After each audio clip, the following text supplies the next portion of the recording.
En el trasfondo de la historia económica del siglo XX se encuentra un capítulo oscuro que dejó una profunda cicatriz en la conciencia colectiva, un punto de quiebre que resonó a lo largo de los años, marcando el inicio de una era de sufrimiento y desesperación.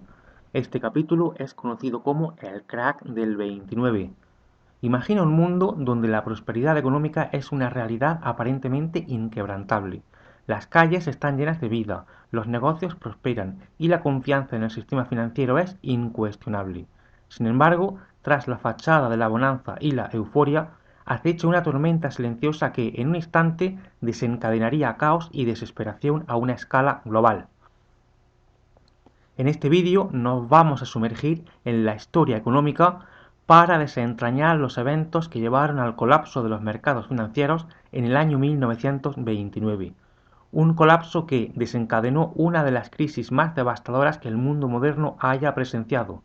Quédate hasta el final del vídeo porque vamos a comprender los factores subyacentes, las consecuencias devastadoras y las lecciones aprendidas de un episodio que sigue resonando en la memoria colectiva como un recordatorio de lo frágil que puede llegar a ser la estabilidad económica.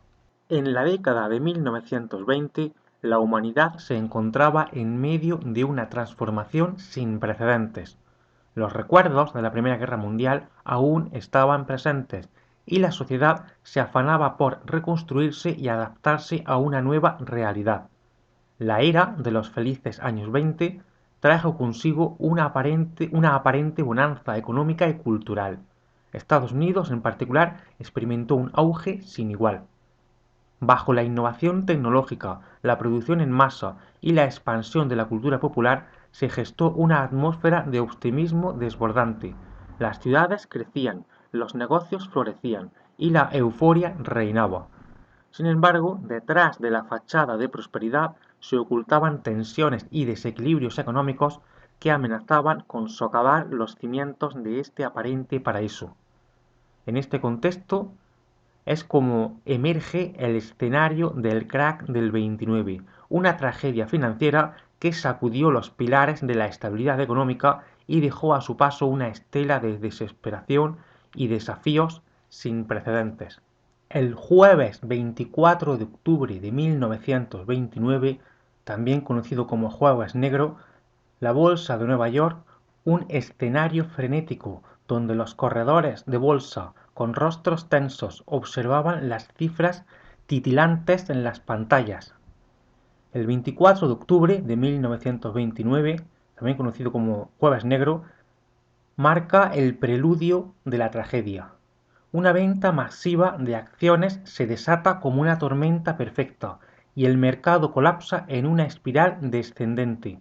La confianza, antes inquebrantable, se desvanece en cuestión de horas, dejando a los inversores atónitos y al sistema financiero temblando.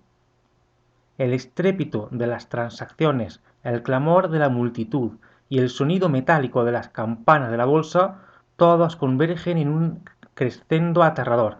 El pánico se apodera de Wall Street y las fortunas acumuladas en años de bonanza se desvanecen como el humo. El Jueves Negro, un día que quedará grabado en la memoria, sienta las bases para lo que será una de las crisis económicas más devastadoras de la historia moderna. El telón se levanta nuevamente, pero esta vez sobre un escenario aún más aborrecible. El Martes Negro, el 29 de octubre de 1929. Es el clímax de la tragedia financiera. La bolsa de Nueva York enfrenta su día más oscuro, con una caída catastrófica en los valores bursátiles. Millones de acciones son arrojadas al mercado en una danza macabra de pérdida y desesperación. El estruendo de la caída resuena en los pasillos, las salas de operaciones y las calles de la ciudad. La riqueza acumulada se desploma en una espiral sin control, dejando a su paso un rastro de destrucción económica. En este fatídico día martes 29 de octubre de 1929, el tejido mismo de la confianza se desgarró y la nación estadounidense observó impotente cómo la prosperidad se desmoronaba en un abismo económico.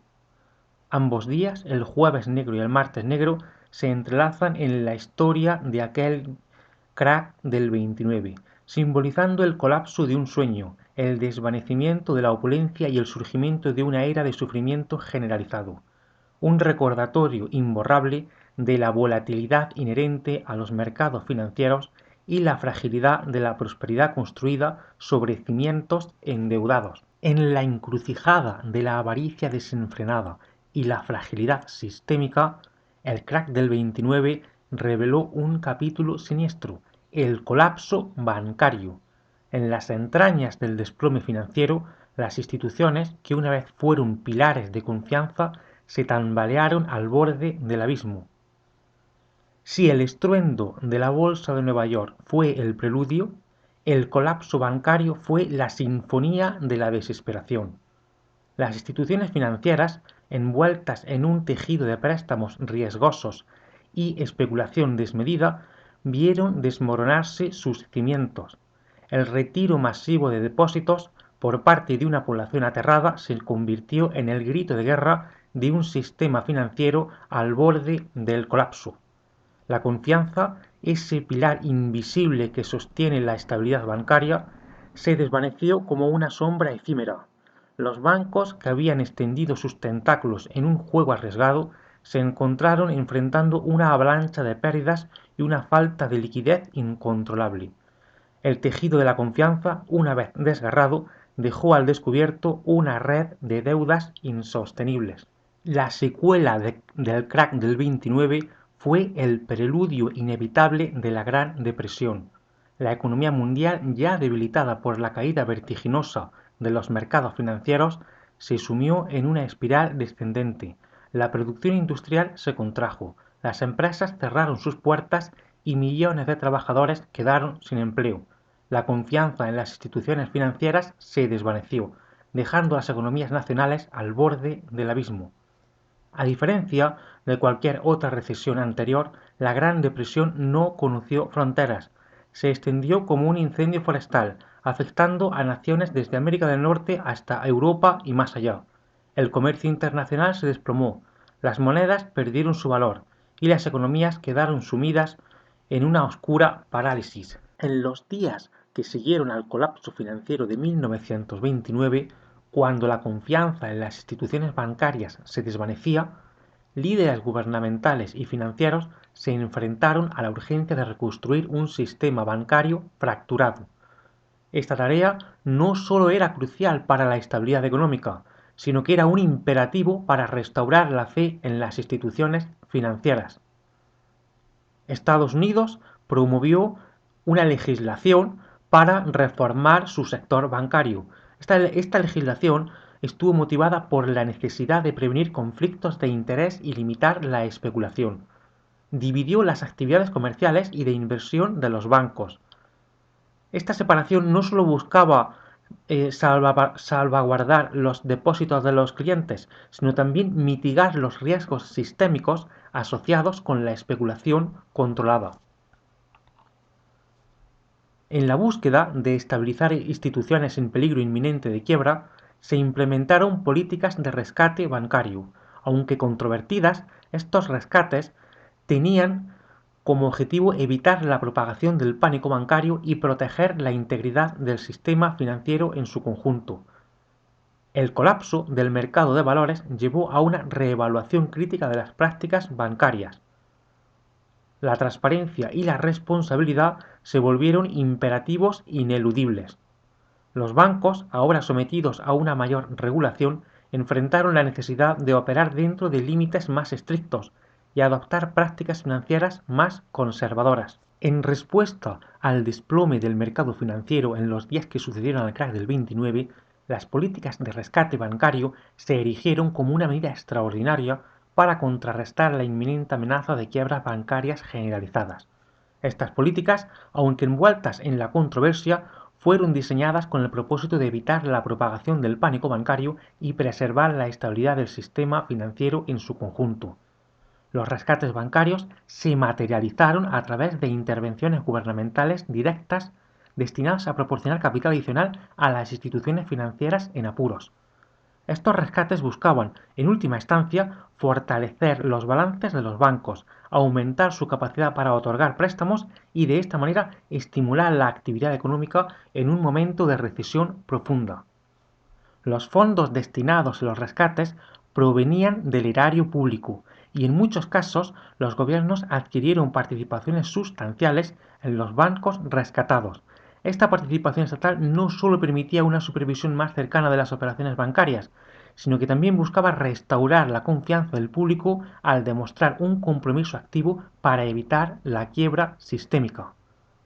La controversia en torno a los rescates bancarios se centró en la percepción de que estas medidas podían ser interpretadas como una intervención gubernamental excesiva en la economía, desafiando los principios de libre mercado.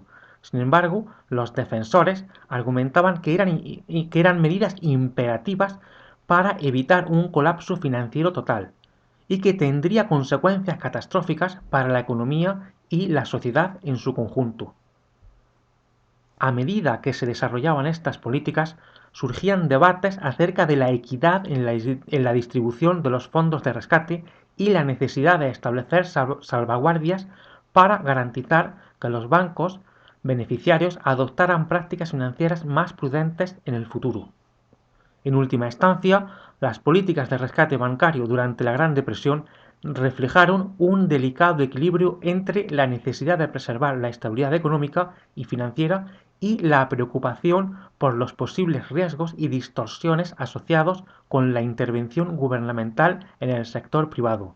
Estas medidas sentaron las bases para posteriores discusiones y reflexiones sobre el papel del gobierno en la gestión de las crisis financieras a lo largo de la historia. Bueno, hasta aquí ha llegado el vídeo de hoy. Suscríbete si todavía no lo has hecho y recuerda que nos vemos en el siguiente vídeo.